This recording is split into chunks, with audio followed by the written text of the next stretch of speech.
एक छोटे से गांव में एक रमेश नाम का किसान रहता था। वह बहुत ही ज्यादा मेहनत करता था। एक दिन वो अपने घर में बैठा था।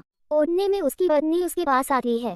जी, खाने के लिए कुछ नहीं है, आप बाहर से कुछ खाने के लिए ले आइए। यूं उसकी पत्नी के कहने पर वो जा रहा था। उतने में उसके सामने एक परी आ जाती है। मैं एक जादुई परी हूँ, तुम्हारी कोई भी 3 इच्छा बोलो, मैं उसे पूरा करूँगी। जल्दी 3 इच्छा कोई भी बोलो। ये जादू की परी, मुझे अभी 3 इच्छाएं नहीं चाहिए, बस तुम मुझे एक ऐसा थैला दे दो, ना सोने से भरा हो ना हीरे मोती से, बस उस थैले में जादू हो ऐसा कि जब भी मैं उसमें हाथ डालूं, रोटियां निकले, सब्जी निकले, खीर, पूरी, फल और पानी, हर भूखे के लिए उतना ही जितना चाहिए। थैला कभी खाली ना हो, जैसे धरी माँ की गोद, देती ही जाए, थमी न जाए। बाकी की 2 इच्छाएं मैं सहेज कर रख लूंगा, क्योंकि असली जादू तो भूख मिटाने में है, सपने तो बाद में भी पूरे हो सकते हैं। जादुई परी मुस्कुराई, उसकी आंखों में एक चमक थी। वह बालक की सरलता और दयालुता से बहुत प्रभावित हुई। वह बोली, तुम सचमुच एक बहुत अच्छे इंसान हो, इसलिए ये जादुई थैला तुम्हें मैं सौंप रही हूँ। इसमें से जितना भी खाना निकालोगे वो कभी खत्म नहीं होगा।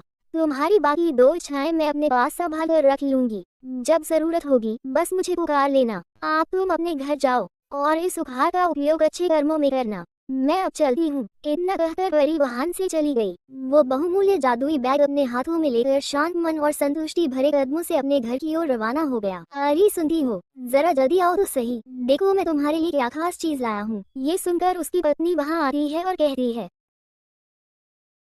क्यों इतना चिल्ला रहे हो, और ये क्या, तुम खाली बैग क्यों लाए हो? तुम्हें तो मैंने बाहर से कुछ पकाने का सामान लाने के लिए भेजा था। ये कोई आम थैला नहीं है, ये जादुई थैला है। मुझे ये एक प्यारी जादुई परी ने दिया है।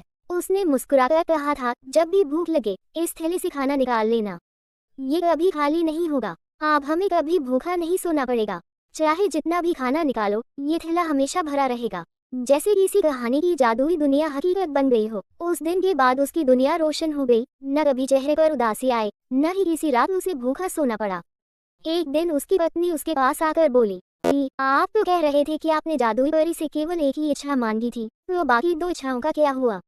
मेरी बात मानिए, उस जादुई परी को फिर से बुलाए और वो दोनों इच्छाएं किसी गरीब को दिलवा दीजिए, किसी की मदद हो जाएगी। तुम ठीक कह रही हो, मैं अब जाकर जादुई परी से कहता हूँ कि मेरी ये दोनों इच्छाएं किसी जरूरतमंद को दे दे। वो बस इतना बोला और फिर जादुई परी के पास जा रहा था। वो उसी जगह गया जहाँ उसे पहले जादुई परी मिली थी। वहां जाते ही उसने पुकारा, ऐ जादुई परी, कहाँ हो तुम? जादुई परी, मेरे पास आओ। बस इतना कहते ही जादुई परी उल्टे हुए उसके पास आ गई और बोली, सब ठीक तो है रमेश, क्या कोई परेशानी है? क्या तुम्हें याद है जादुई परी कि मैंने तुमसे सिर्फ एक ही इच्छा मांगी थी?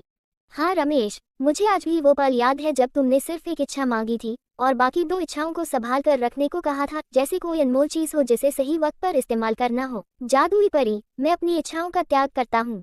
कृपा करके वो 2 वरदान उस दुखी इंसान को दे दो जिसे इनकी सबसे ज्यादा जरूरत है। रमेश के इतना कहते ही जादुई परी पंख फैलाकर वहां से उड़ चली।